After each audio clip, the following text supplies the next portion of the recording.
Hey, what's up? It's Aaron. Today's special episode is a recording of a training I did, or a Zoom call I did with the UMass Lowell DPT students. And I believe this was their entrepreneurship club, or their DPT business club, consisting of some first and mostly second and third year DPT students. And in this episode, what you're gonna learn the 4 phases of entrepreneurship. You're gonna learn which phase are you in right now and which phase do you really wanna be in, and hopefully learn by the end how you can move from one phase to the next. We're also gonna talk about how I went from sleeping on the couch in the rain in Berkeley during an El Nino for 6 weeks to generating 6 and 7 figures in physical therapy businesses. What you'll also learn is how to make 6 figures as a physical therapist, whether you're a student, you're working in a job, you're thinking about cash practice, you already own a business, and you're not there yet. We're gonna talk about that because that is one of the most important topics right now, especially for PT students and new grads, because you've paid 6 figures for your degree, but when you graduate and you get a job in outpatient orthopedics, there are not very many jobs that are offering 6 figures, and there are very few jobs that are going to offer you 6 figures in physical therapy treating patients. So there's 4 specific ways that you can do that. So you can pay down your loans, you can go on vacation, you can have the life that you want, and we're going to dissect these in this episode. So get out a pen and paper or pull out your notes app and take some notes. And then when you find something that really resonates with you, I would love it if you would screenshot the episode or your notes, or just throw up a Instagram story and put like your highlight on there, tag me so I can reshare it. And I know you've listened to the episode and you've gotten something big out of it. And then I want to know what you're going to do about it. So hope you enjoy this episode. There was too much good in here to like keep it in my hard drive and never share it. So we're putting it out on the podcast for you today. I really appreciate you listening, and enjoy the episode. What I'm going to try to do is keep this from being boring and just another Zoom call. Help you guys out and teach and share some things with you guys that I didn't learn when I was in PT school. If anything that you guys need to know, if there's anything that you leave here with, the one important thing is if you have a great idea and someone comes to you and says, that idea is a bad idea, you shouldn't do it, or they hate on you or give you some shit, just understand that you've got a great idea. They're just scared because they would never take action on it themselves. And if it's a family member, they're just trying to protect you. I'm going to talk to you about the 4 phases of entrepreneurship and how to make 6 figures as a physical therapist, which should help for everybody. Does that sound good? Okay, so let me talk to you guys about the 4 phases of entrepreneurship. Okay, phase number 1, let me see if this works. You guys can see my screen. Is E, employee. All right.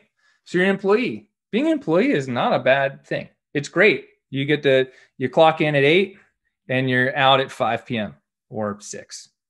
Or when I saw 43 patients, I left at 9:30, but I was a student. So, like they can just make us work until whenever, right? Let me see if I can get this back, 6 p.m. You know what? You get the exact same amount of money every 2 weeks. So it's stable. What are some of the other benefits of working for someone else? Can you guys put that in the chat? So it's stable. You can clock in and clock out. It's a known, like if you do well with having like, what's it called? Consistency. And someone else like basically, hey, you do this, you treat these patients, I pay you this much, here's your benefits and here's your thing. Like, yep, mentorship is a good one. I'll tell you guys, you have to be careful about mentorship because everyone's definition of mentorship is a little different. I've had some good friends of mine, one in particular who's no longer working as a physical therapist because his first job was supposed to be mentorship, but he didn't get anything. He just put to work and he got to talk to someone every once in a while. Yeah, you have to deal less with the administrative work. Yeah, when you're an employee, yeah, there's no risk. I mean, in our profession, there's no risk in like starting a business. You don't have to do the marketing. You don't have to stress about where's the next patient coming from.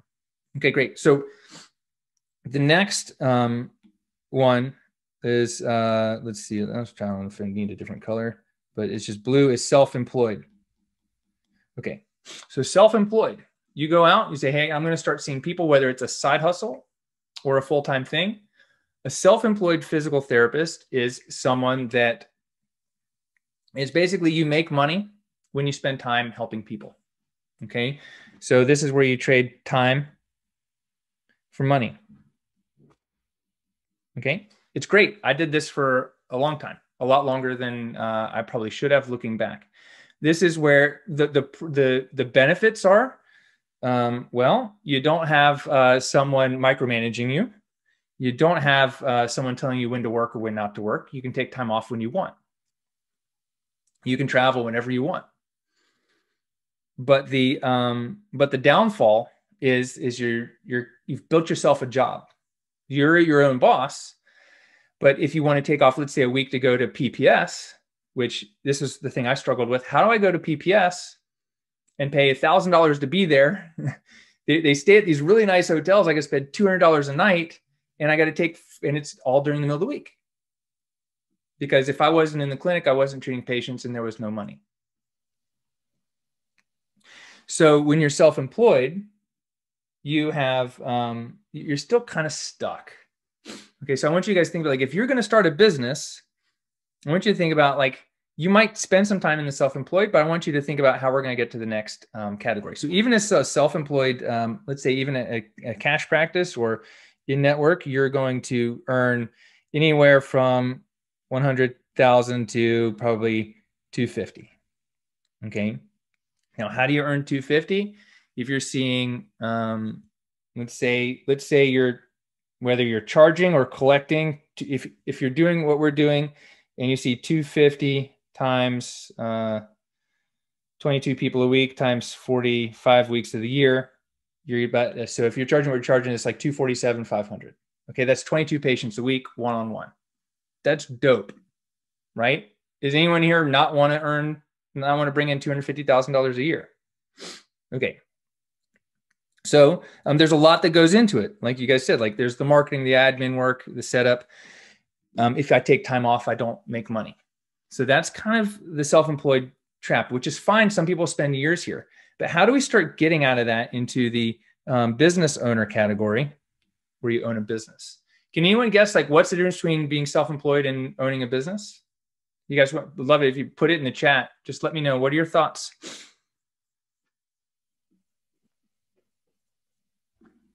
Having people work for you. Yep. Having employees. Yeah. You can have people work for you. Yep. Yep. That's one big one. So you have the employee, but I could be down here in and still have an employee. Let me see if I can boop, boop, boop. I can still have someone like my administrative assistant. And when I'm the physical therapist, if I'm out of town, we don't generate revenue. So what I have to do is I have to employ other PTs or technicians. So physical therapists, we are all highly trained and educated technicians. We do a technical service, which is touching people or analyzing their movement and helping them improve their function or whatever the APTA says it is. Okay, so physical therapy is a very highly skilled, highly educated technical service, which is great. So to move from self-employed to business owner, it's not just hiring people. It's leveraging your time. So it's no longer hinged to the money you generate. Is this making sense? Would love to know, guys. Put in the chat, like what's been helpful for this for you guys about this so far. So time does not equal the money. Okay, and that's your time.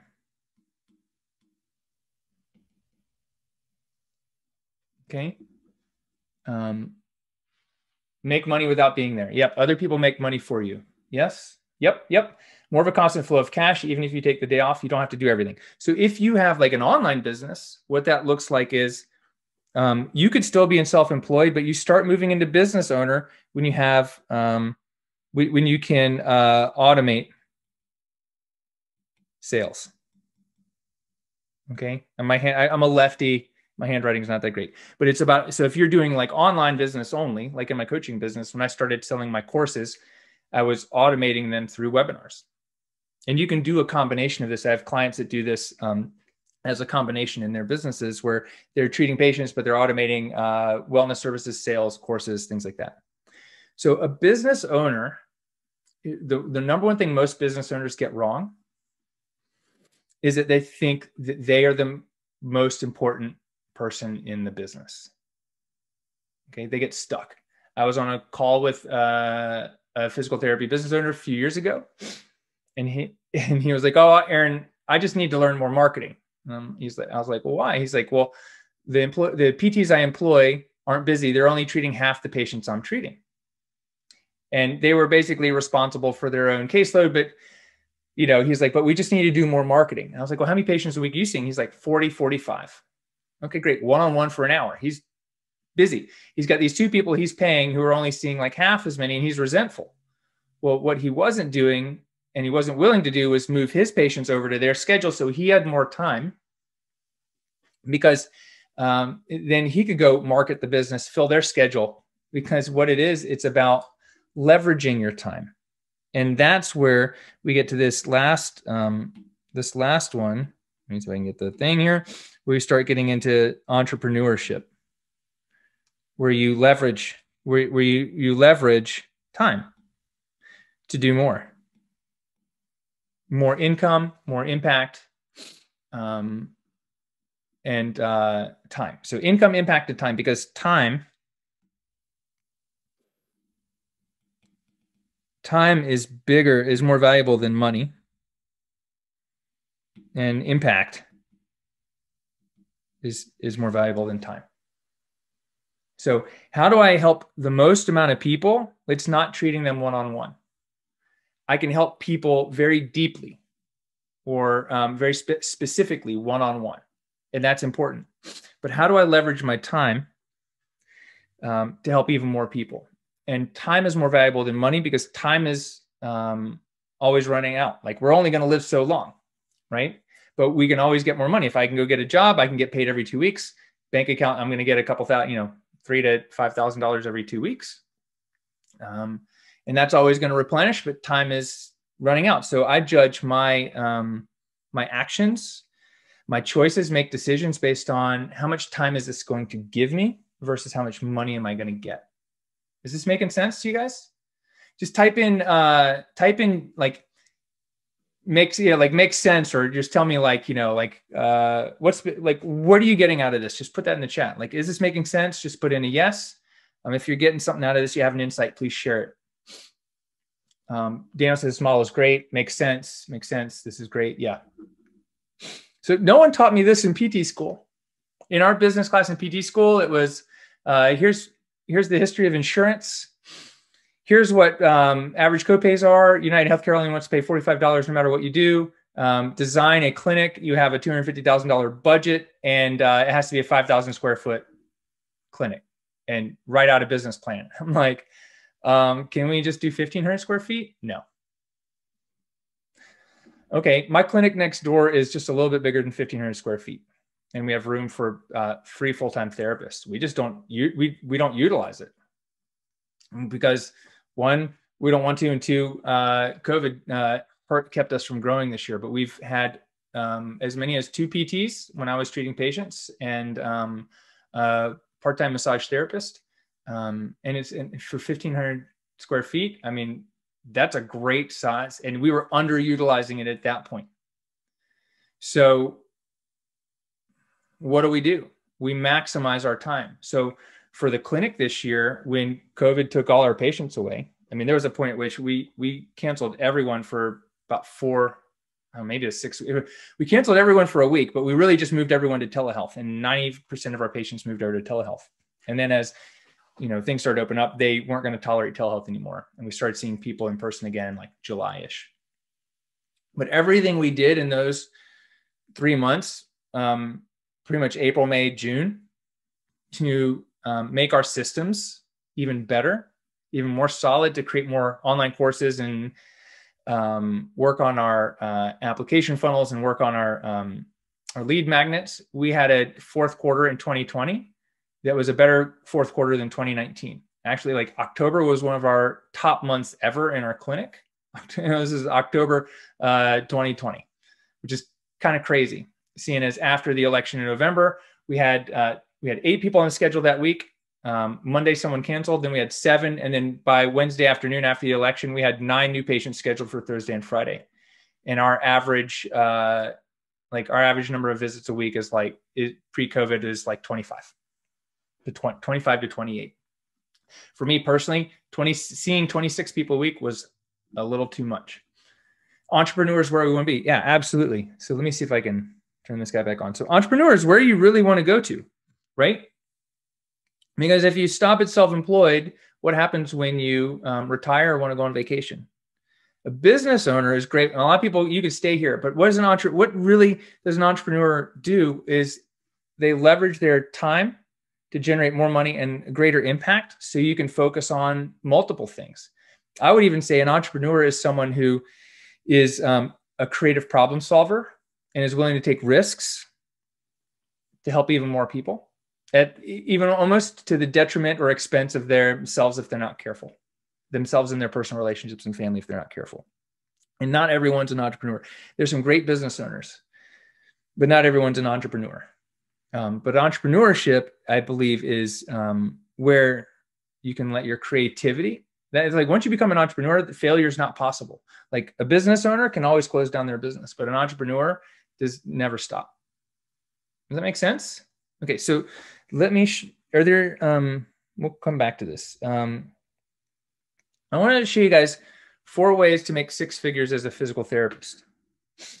Okay, because here's the problem. You guys have probably paid a lot to go to school. I did. I didn't pay probably as much as you guys. I think our tuition was $25,000 a year. It was 3 years. So I probably had, I think when I graduated, I had $68,000 in federal student loans. So I just took the maximum federal student loan I could. I didn't take private student loans. I had a little help from my parents. I was working part-time and my wife was working. So I was able to make that work. And just so you guys know, I didn't pay off my student loans as fast as possible. I paid them off as slow as possible.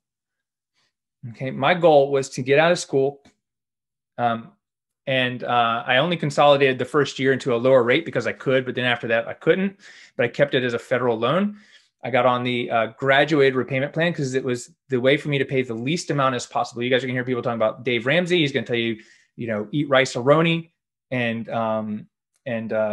tuna and pay off your student loans. My recommendation to you is only do that before you go to PT school and you want to race bikes. Because when I raced bikes and lived in San Francisco, I had to eat a lot of tofu because I couldn't afford to buy my own chicken, and that was worth it. But as a physical therapist, your earning potential is much higher than a temporary employee or a massage therapist. So, and granted, remember, I only wanted to work, 4 hours a day, 4 days a week as a bike racer. I put $43,000 on my, or $45,000 on my credit cards racing bikes. But as a physical therapist, your earning potential is much higher. So delay paying back so you can invest the money in growing your business, whether it's a primary business or a side hustle.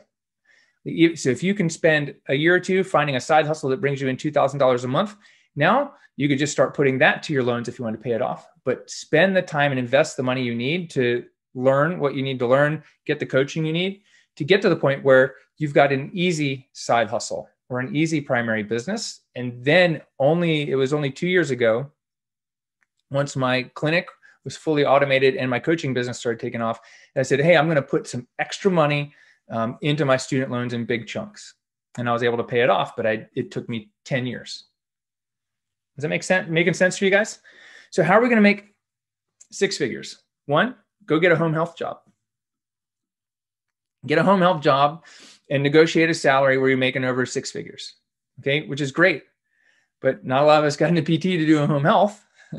So you could do that and make some money, and you've got flexibility. You could start a side hustle. It's a great way to start a side hustle.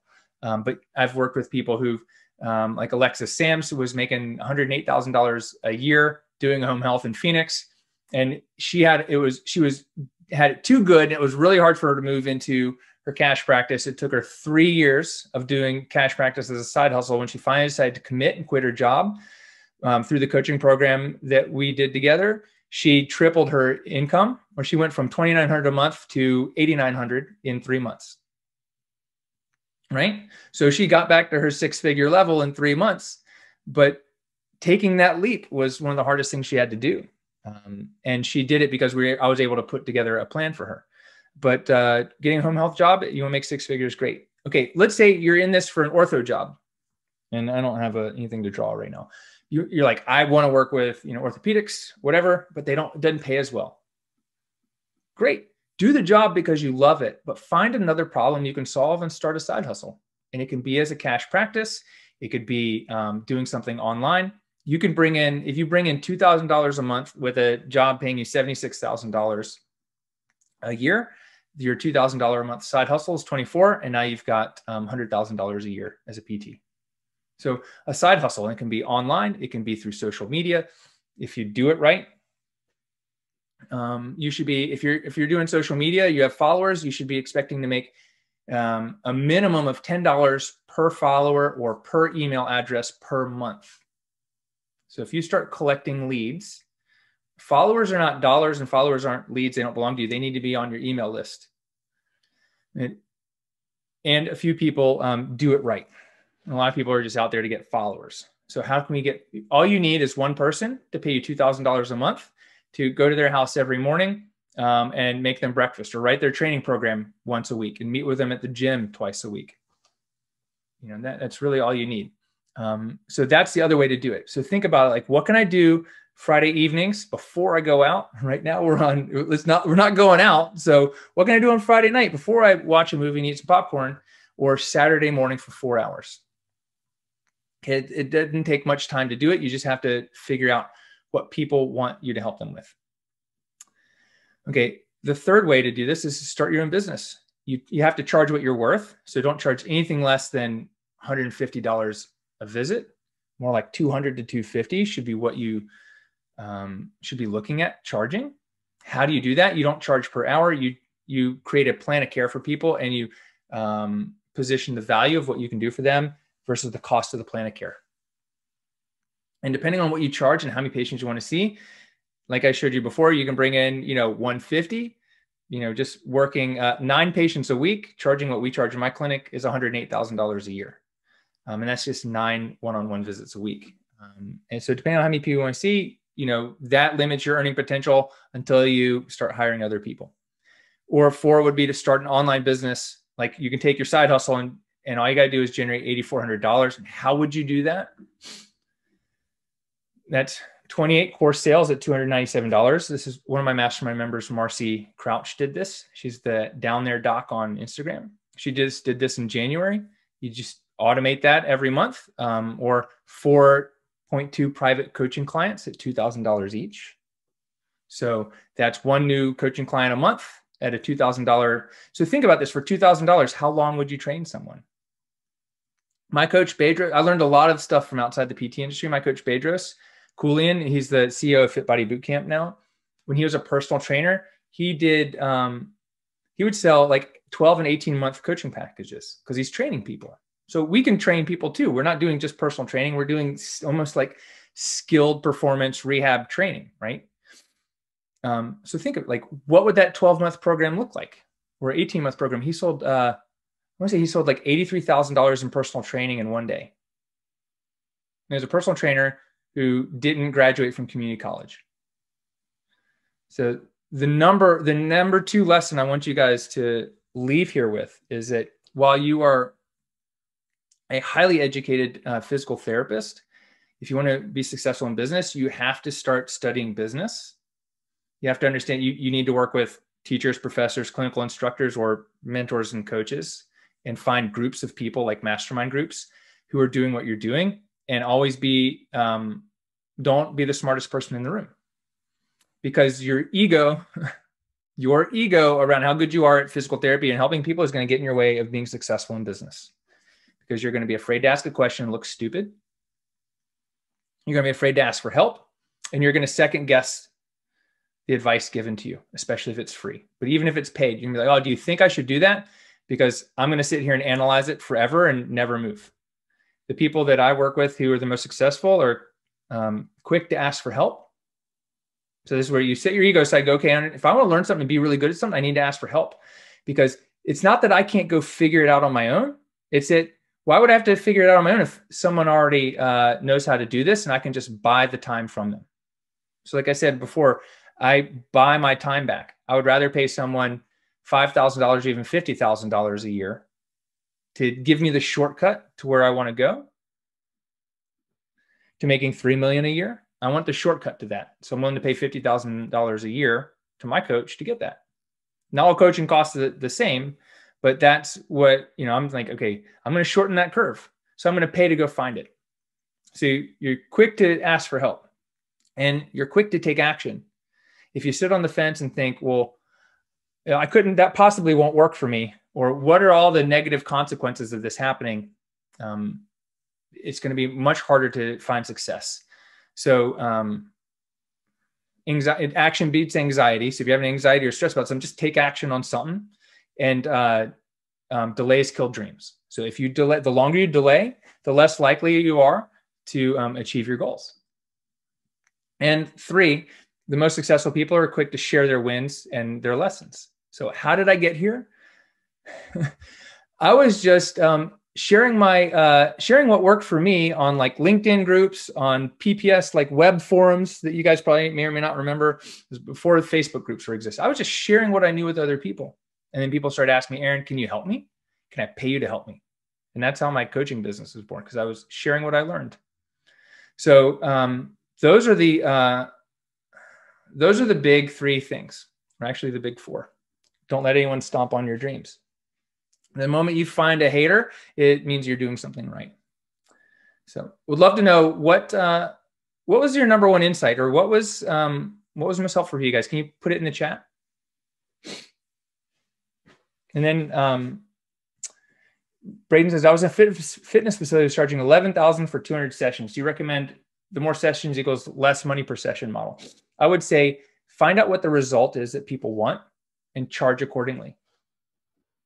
So does someone want, like, why do they want to get strong or lose weight? Right? There's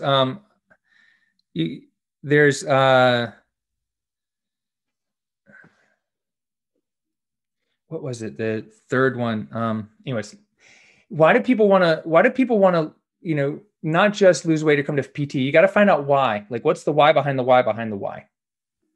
And so if I can build a big enough reason why, this is called sales, then I can charge $11,000. And it doesn't matter how many sessions I see that person. I could see them once a week, but if I'm getting a result, if I'm giving someone a result that's worth $100,000 to them, then they'll pay 11 for it in a heartbeat. Does that make sense? Braden, is that making sense?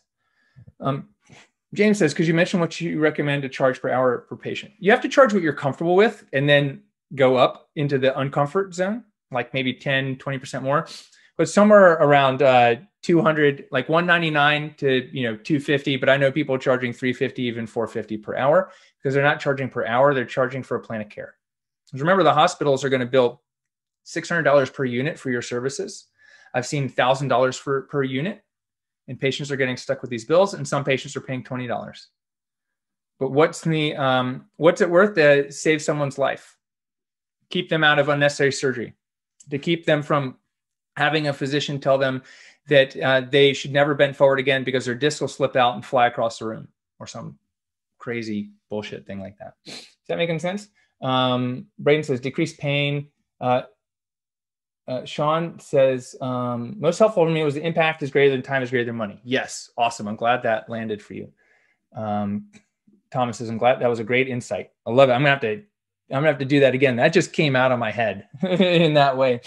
Abigail says, I love the action beats anxiety. Yes. And it helps value yourself. Yes. So what you guys are doing, just think about this, is really easy analogy is, especially for pelvic PTs, Are there any pelvic PTs here? Just put pelvic PT in the chat. Let me know. Are there anyone here that knows they're going to do specialty in pelvic PT? This is a very easy analogy. My friends who are pelvic PTs, one of the most transformational things they do is help people have sex comfortably again.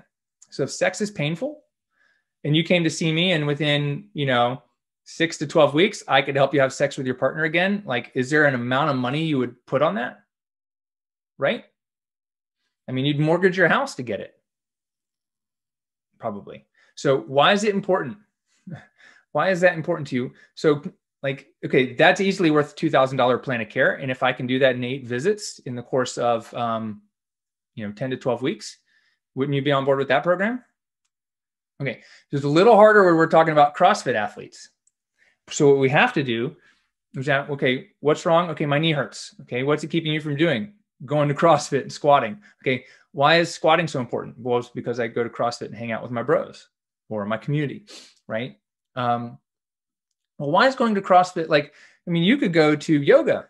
Oh, well, CrossFit makes me feel X, Y, and Z. Okay, great.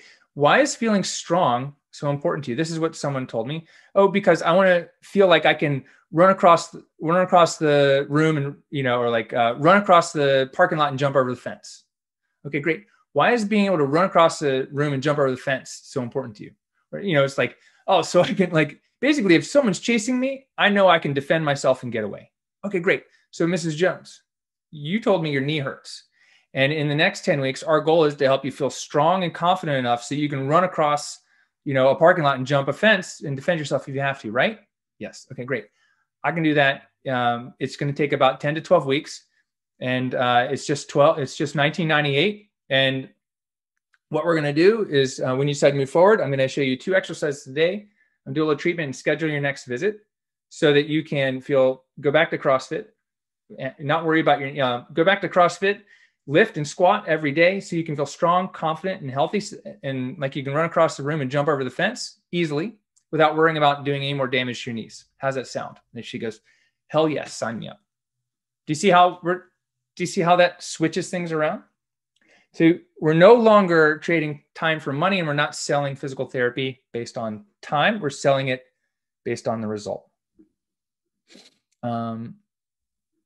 Let's see. Could you talk at all about neuro cash-based PT or other specialties? Yes. So here, let's do this. I know there are a couple questions. So what I want you guys to do is type in Q or question, and then type out your question and let me know what it is. I'm happy to spend some time answering some questions. I know there are a few others. Neuro cash-based PT or other specialties. Yes, it works. So what you're selling isn't physical therapy, and it's not the treatment technique, and you're not selling, rehab for a body part. You're helping people.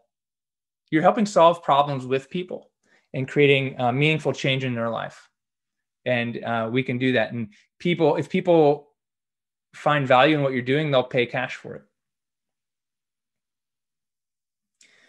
So yeah, I mean, neuro PT, people are like, oh, how neuro and peds? Like, it's definitely covered by insurance. Not everything is. And even if things are covered by insurance, people expect a higher level of service. What's the largest scaled cash-based clinic you've personally seen? There are a couple of them come to mind.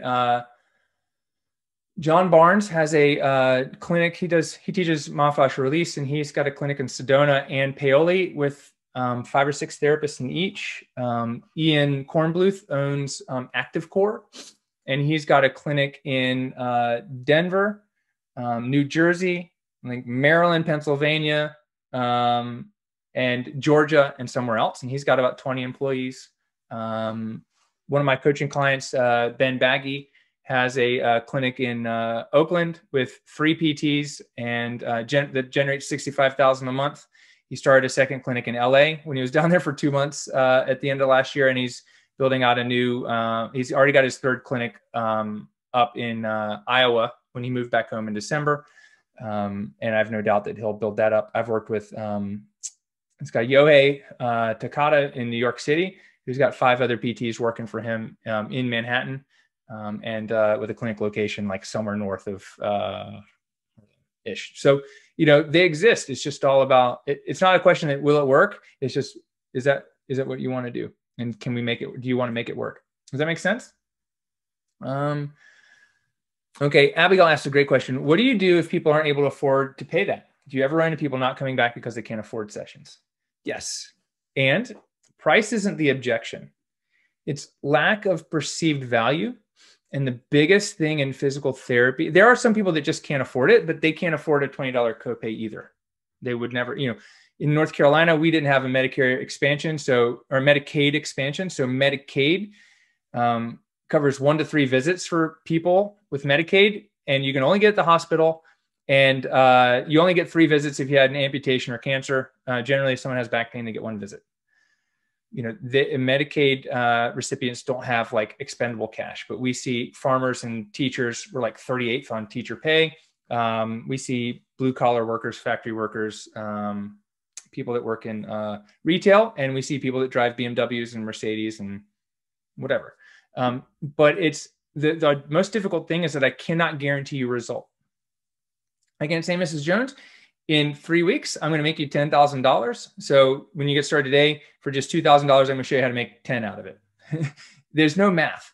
I can't put math. I can't put a number on their change. I can't say, hey, this is worth $10,000, because this life-changing things aren't worth. There's no amount of money. So we have to build value in a different way. And the problem is that people can afford it. It's just, there's a couple confounding factors. They feel like because they spend a lot of money on insurance, they're owed something by their insurance. And so sometimes out of principle, they won't pay. Even though they know that we're a better option. We've had people tell us this. Even though they know, they're like, well, I've just been paying them so much, they should pay. So out of principle, they'll go somewhere and admit to us they got crappy care, but that was their priority. Others will come in and they'll realize, I didn't get healed in 1 session, so it's not worth it. What they're looking for is a quick fix. They think physical therapy is going to be this quick miracle fix. And I was just telling Dr. Herzog, who works for me today, I told her about this one instance I had with a lacrosse player. It was like the miracle. I was like, but that only works 1 in 20 times, and maybe not even that much. It was a miracle. So people are expecting, so we have to mitigate their expectations. There's so many factors. So yes, there are plenty of people that don't. So how do we make it more affordable to people that really can't afford it? That would be called group programs. So there's our group program I can do. I'm not trying to do one-on-one physical therapy with 4 people in an hour. It's how could I charge 10 people $20 to come work with me for an hour? Or even, I'm a doctor of physical therapy, pay me $35 for this 1-hour class. And now when 20 people come, what am I making? $700 for that hour. Right? Okay, great. Everyone can afford $35 or even 20. I mean, most people could afford that. And with a group of 20 people, I can go around and find out what's wrong with you. And if you guys don't know, I'm a yoga teacher. I'm not registered anymore, certified yoga teacher and a physical therapist. I can go around and find out, okay, where's the problem? I can modify for everybody. I can give them something to learn and that's new. So I've made thousands of dollars doing that for marketing. So I make money doing the marketing and we get new patients out of it. Okay, would you recommend having a side hustle up and running before having graduated, or would you say focus on being a new grad and then try to form a second form of cash flow? Depends on what you want. If you know ultimately you're going to own a business, get started. There's no reason to wait. Waiting is just going to delay everything. But if you're a little unsure, you try it, see if you like it. You can always fall back on getting a job. But if you know it's what you want to do, there's no reason to wait for a specific thing to happen. Because I've worked with people who are PT school dropouts and have businesses, people who never treated another patient and have successful physical therapy businesses. How much did it cost to start your business? This is Jeffrey. Can you talk about your biggest mistake? How many sessions do you typically see patients? A lot of questions. How long until you began turning a profit? Okay. How much did it cost to start my business? I think I started with $5,000 in the bank. I've put other money into it over time, but I've gotten a lot of money out of it. Can you talk about your biggest mistake? I think the number one thing would be not moving from self-employed to business owner soon enough. It took me 5 years. I didn't have other physical therapists around me who believed in what I was doing, and it took me meeting someone else seeing what he was doing. This is my friend Paul Goff, and we chatted, and he came up here to Greensboro, sat down, and I was like, oh, we speak the same language, not just English, but like our brains work very similarly. I was like, oh, this is how I can do it. I was like, I saw it. So generally I get that from like my coaches and mentors, but I also get that from my success partners where I can see someone else like me doing it. I'm like, aha. So this is why I said you have to be in a room full of people that are more successful than you or more successful than you in certain areas, so that you can see what success looks like, because success leaves clues. How many sessions do I typically see patients for? It depends. I would say on average 5 to 8, but I've seen people for 20. I've even seen some people like over the course of years for, 60, 80 visits, multiple things going on. That's rare. Just like the one visit wonder is rare, and someone's healed. How long till I began turning a profit? My wife had a second baby, so probably our second month, like our first baby on the way. She was 2 months, she was 8 months pregnant when I started. So probably our second month. My expenses and overhead was extremely low. Can I talk about how to find the right mentors, or even how to find one? Also, can you speak on the topic of investing in yourself and spending money to make you a better clinician? Yes. So great question, Justin. How do you find the right mentors? Well, you go find someone who's doing what you're doing, who has the knowledge that you want and experience that you want, and find out how to work with them or absorb everything they've got. If you want to get there faster, pay to work with them, because they'll get you there faster. It's just like paying to go to Con Ed. I'm going to learn manipulations faster going to a Con Ed course than I would watching manipulations on YouTube. I can study it.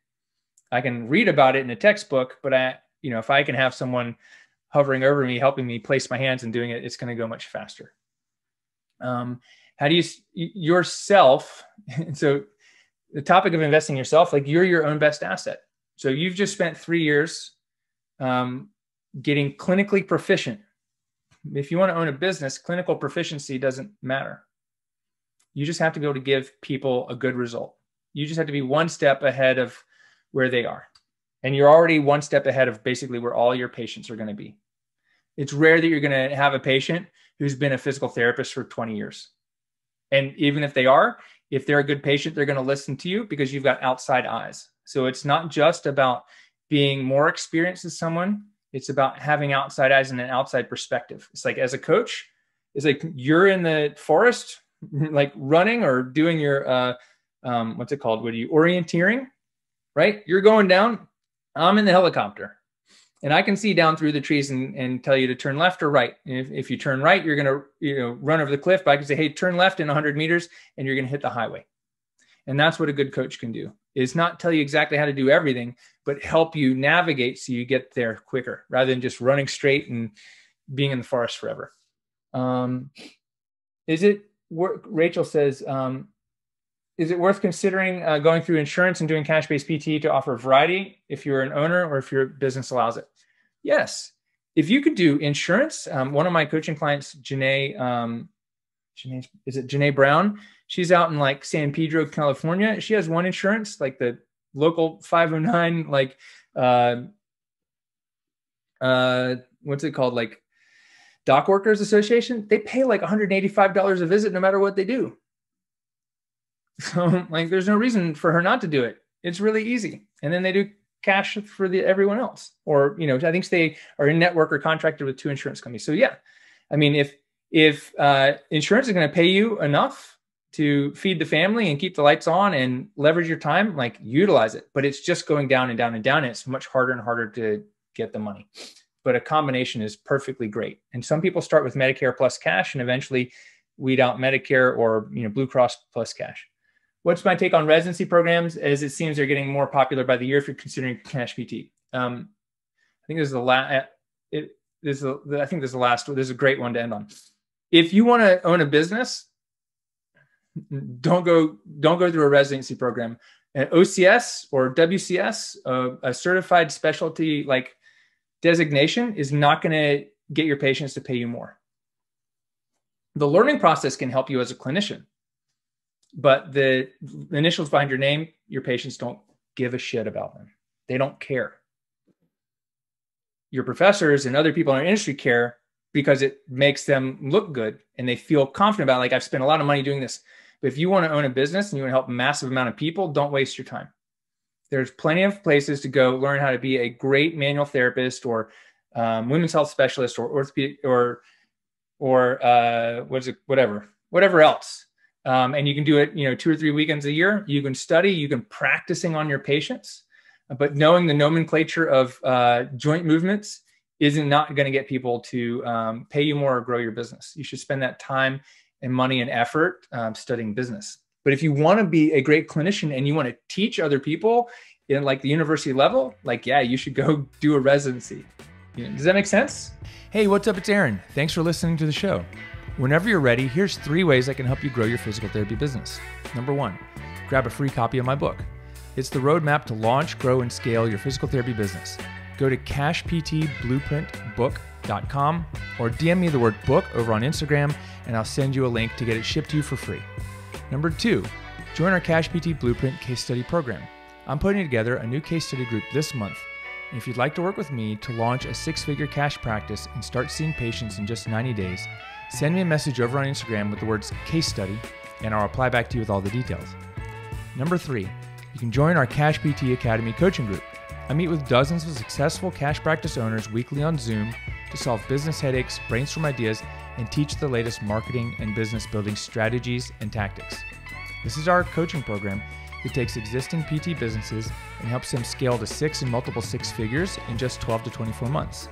If you've got a PT practice and you're ready to add $10K a month or more to your revenue, you may qualify to join us. Just DM me the word Academy over on Instagram and I'll set up a time to chat. And 4, for some reason, if you're not one of those and you own a business brand and you want to work with me directly to help you add 7 figures to your business or another $250K this year, and you're looking for private one-on-one coaching, VIP days, etc., and you'd like to maybe partner together in your existing business, send me a message with the word private. Tell me about your situation, what you want to work on together, and we'll set up a time to talk to you. I'll see you next time. Peace.